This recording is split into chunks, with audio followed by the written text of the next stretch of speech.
Chapter 7. Illnesses like Armand's have one fortunate thing about them. They either kill outright or are very soon overcome. A fortnight after the events which I have just related, Armand was convalescent, and we had already become great friends. During the whole course of his illness, I had hardly left his side. Spring was profuse in its flowers, its leaves, its birds, its songs, and my friend's window opened gaily upon his garden, from which a reviving breath of health seemed to come to him. The doctor had allowed him to get up, and we often sat talking at the open window, at the hour when the sun is at its height, from 12 to 2. I was careful not to refer to Marguerite, fearing lest the name should awaken sad recollections hidden under the apparent calm of the invalid.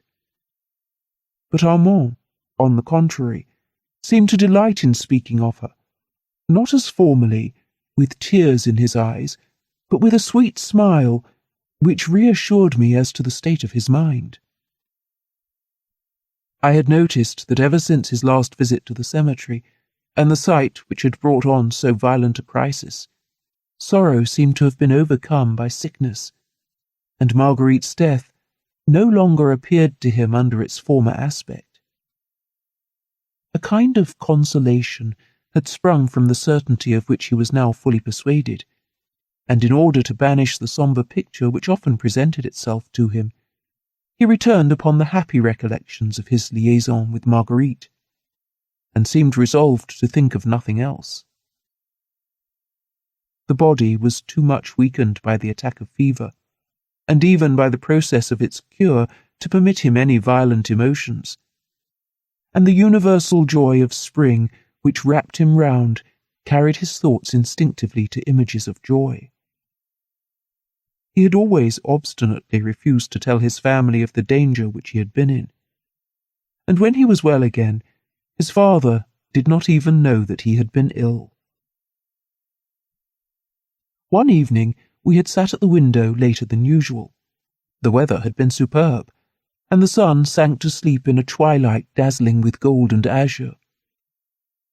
Though we were in Paris, the verdure which surrounded us seemed to shut us off from the world, and our conversation was only now and again disturbed by the sound of a passing vehicle. It was about this time of the year, on the evening of a day like this, that I first met Marguerite, said Armand to me, as if he were listening to his own thoughts rather than to what I was saying. I did not answer. Then turning toward me, he said, "I must tell you the whole story. You will make a book out of it. No one will believe it, but it will perhaps be interesting to do." "You will tell me about it later on, my friend," I said to him. "You are not strong enough yet." "It is a warm evening. I have eaten my ration of chicken," he said to me, smiling. "I have no fever. We have nothing to do. I will tell it to you now." "Since you really wish it, I will listen." This is what he told me, and I have scarcely changed a word of the touching story. "Yes," Armand went on, letting his head sink back on the chair. "Yes, it was just such an evening as this. I had spent the day in the country with one of my friends, Gaston R. We returned to Paris in the evening, and not knowing what to do, we went to the Variété. We went out during one of the entr'actes, and a tall woman passed us in the corridor, to whom my friend bowed. "Whom are you bowing to?" I asked. "Marguerite Gautier," he said. "She seems much changed, for I did not recognize her," I said with an emotion that you will soon understand. "She has been ill. The poor girl won't last long." I remember the words as if they had been spoken to me yesterday. I must tell you, my friend, that for 2 years the sight of this girl had made a strange impression on me whenever I came across her. Without knowing why, I turned pale and my heart beat violently. I have a friend who studies the occult sciences, and he would call what I experienced the affinity of fluids. As for me, I only know that I was fated to fall in love with Marguerite, and that I foresaw it. It is certainly the fact that she made a very definite impression upon me, that many of my friends had noticed it, and that they had been much amused when they saw who it was that made this impression upon me. The first time I ever saw her was in the Place de la Bourse, outside Sousa's. An open carriage was stationed there, and a woman dressed in white got down from it. A murmur of admiration greeted her as she entered the shop. As for me, I was riveted to the spot from the moment she went in till the moment when she came out again. I could see her through the shop windows, selecting what she had come to buy. I might have gone in, but I dared not. I did not know who she was, and I was afraid lest she should guess why I had come in and be offended. Nevertheless, I did not think I should ever see her again. She was elegantly dressed. She wore a muslin dress with many flounces, an Indian shawl embroidered at the corners with gold and silk flowers, a straw hat, a single bracelet, and a heavy gold chain, such as was just then beginning to be the fashion. She returned to her carriage and drove away. One of the shopmen stood at the door looking after his elegant customer's carriage. I went up to him and asked him what was the lady's name. Mademoiselle Marguerite Gautier, he replied. I dared not ask him for her address, and went on my way. The recollection of this vision, for it was really a vision, would not leave my mind like so many visions I had seen, and I looked everywhere for this royally beautiful woman in white. A few days later there was a great performance at the Opéra Comique. The first person I saw in one of the boxes was Marguerite Gautier. The young man whom I was with recognized her immediately, for he said to me, mentioning her name, "Look at that pretty girl."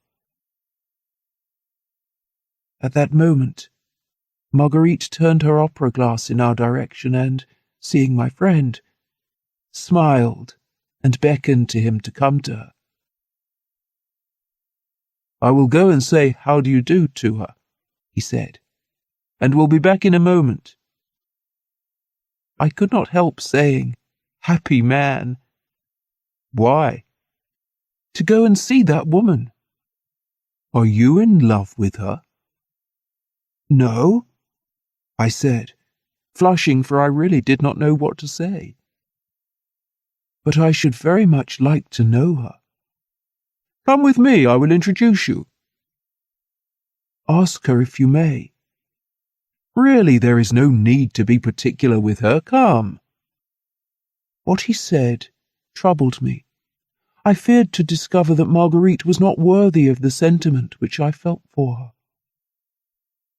In a book of Alphonse Karr entitled Am Rauchen, there is a man who one evening follows a very elegant woman with whom he had fallen in love at first sight on account of her beauty. Only to kiss her hand, he feels that he has the strength to undertake anything, the will to conquer anything, the courage to achieve anything. He scarcely dares glance at the trim ankle which she shows as she holds her dress out of the mud. While he is dreaming of all that he would do to possess this woman, she stops at the corner of the street and asks if he will come home with her. He turns his head, crosses the street, and goes back sadly to his own house. I recalled the story, and, having longed to suffer for this woman, I was afraid that she would accept me too promptly and give me at once what I would fain have purchased by long waiting or some great sacrifice. We men are built like that, and it is very fortunate that the imagination lends so much poetry to the senses, and that the desires of the body make this much concession to the dreams of the soul. If anyone had said to me, "You shall have this woman tonight and be killed tomorrow," I would have accepted. If anyone had said to me, "You can be her lover for $50, I would have refused. I would have cried like a child who sees the castle he has been dreaming about vanish away as he awakens from sleep. All the same, I wished to know her. It was my only means of making up my mind about her. I therefore said to my friend that I insisted on having her permission to be introduced to her, and I wandered to and fro in the corridors, saying to myself that in a moment's time she was going to see me, and that I should not know which way to look. I tried, sublime childishness of love, to string together the words I should say to her. A moment after, my friend returned. "She is expecting us," he said. "Is she alone?" I asked. "With another woman." "There are no men?" "No." "Come then." My friend went toward the door of the theatre. "That is not the way," I said.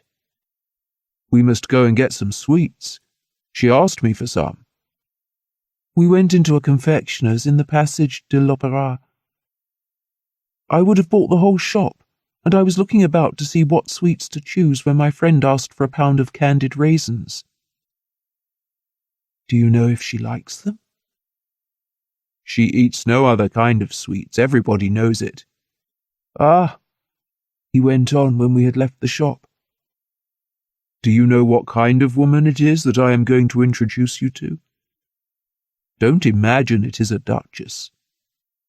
It is simply a kept woman. Very much kept, my dear fellow. Don't be shy. Say anything that comes into your head." "Yes, yes," I stammered, and I followed him, saying to myself that I should soon cure myself of my passion. When I entered the box, Marguerite was in fits of laughter. I would rather that she had been sad. My friend introduced me. Marguerite gave me a little nod and said, "And my sweets?" "Here they are." She looked at me as she took them. I dropped my eyes and blushed. She leaned across to her neighbour and said something in her ear, at which both laughed. Evidently I was the cause of their mirth, and my embarrassment increased. At that time I had as mistress a very affectionate and sentimental little person, whose sentiment and whose melancholy letters amused me greatly. I realized the pain I must have given her by what I now experienced, and for 5 minutes I loved her as no woman was ever loved. Marguerite ate her candied raisins without taking any more notice of me. The friend who had introduced me did not wish to let me remain in so ridiculous a position. "Marguerite," he said, "you must not be surprised if Monsieur Duval says nothing. You overwhelm him to such a degree that he cannot find a word to say." "I should say, on the contrary, that he has only come with you because it would have bored you to come here by yourself." "If that were true," I said, "I should not have begged Ernest to ask your permission to introduce me."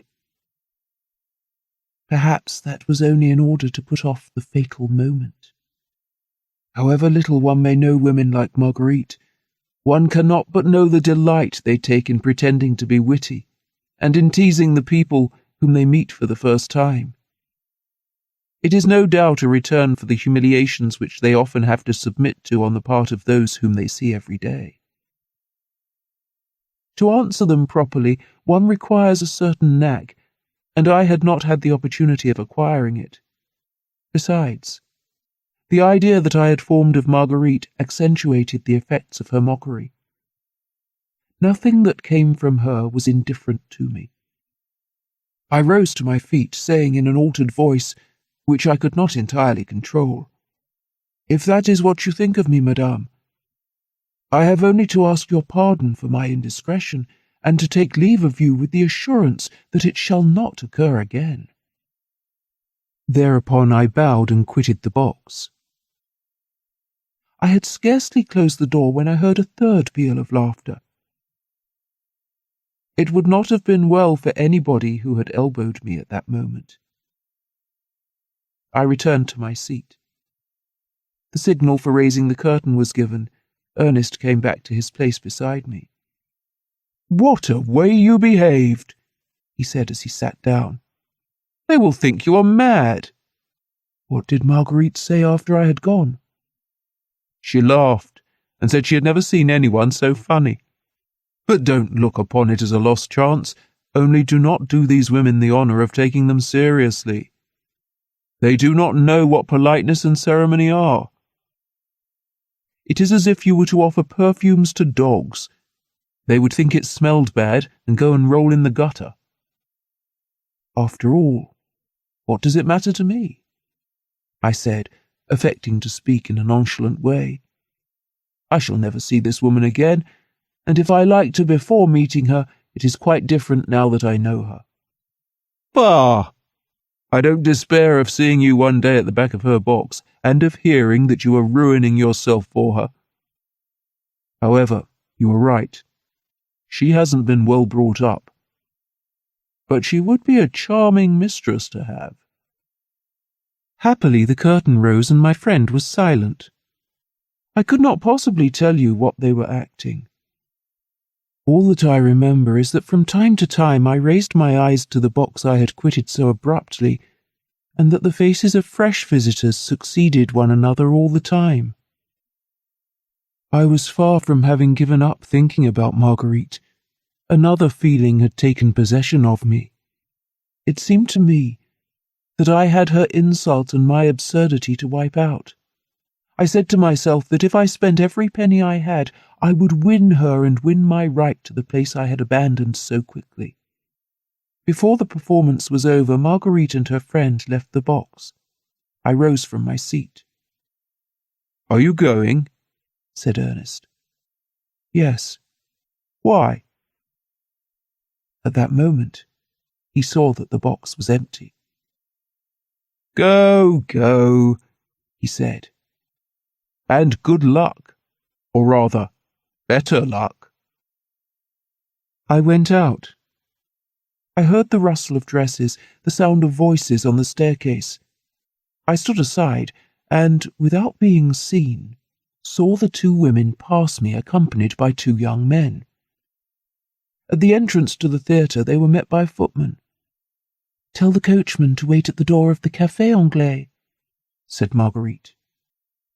"We will walk there." A few minutes afterward I saw Marguerite from the street at a window of one of the large rooms of the restaurant, pulling the camellias of her bouquet to pieces, one by one. One of the two men was leaning over her shoulder and whispering in her ear. I took up my position at the Maison d'Or, in one of the first-floor rooms, and did not lose sight of the window for an instant. At 1 in the morning, Marguerite got into her carriage with her 3 friends. I took a cab and followed them. The carriage stopped at number 9, Rue d'Antin. Marguerite got out and went in alone. It was no doubt a mere chance, but the chance filled me with delight. From that time forward I often met Marguerite at the theatre or in the Champs-Élysées.